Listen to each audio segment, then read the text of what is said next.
Hey guys, welcome back to my channel. So in today's videos I'm gonna be showing you guys how I do my feeding, but this coming around I'm gonna be trying different method. And first of all, I would like to apologize to everyone who watching this video. So what happened was I thought I was recording earlier, so after braiding the other side of the hair and I realized I wasn't recording, so that's really sucks.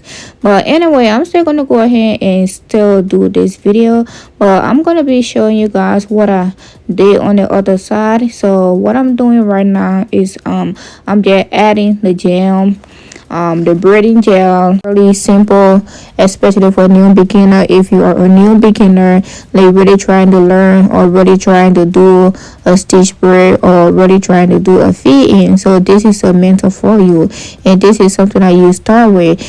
This is my second time doing this style for her. All the time she always like send me this. It's pretty easy, pretty quick to go. It's pretty simple.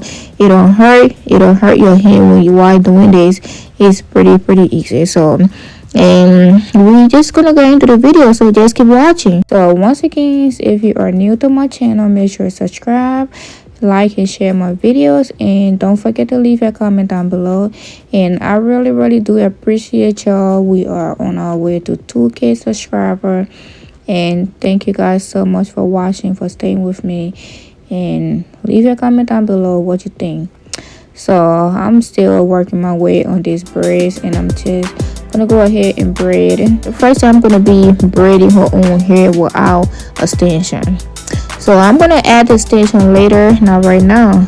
And before I add the extension, I'm gonna have to braid her own hair, so that way I can be able to grab all the little pieces. And I'm gonna be using the comb to grab the other pieces that don't want to be grabbed, okay?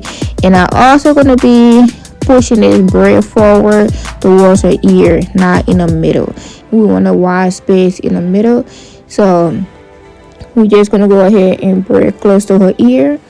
And I don't know why I'm not getting enough stitches. I'm like, okay, so this is supposed to be a stitch, I'm not getting enough stitches, but I'm just gonna go ahead anyway and braid and add the extension. Probably when I add the extension I can be able to get the stitches, but for now I'm just gonna braid her own hair. After I braiding her own hair, and we're gonna crochet the extension, and we're gonna braid the extension over her braids. So stay tuned and keep watching.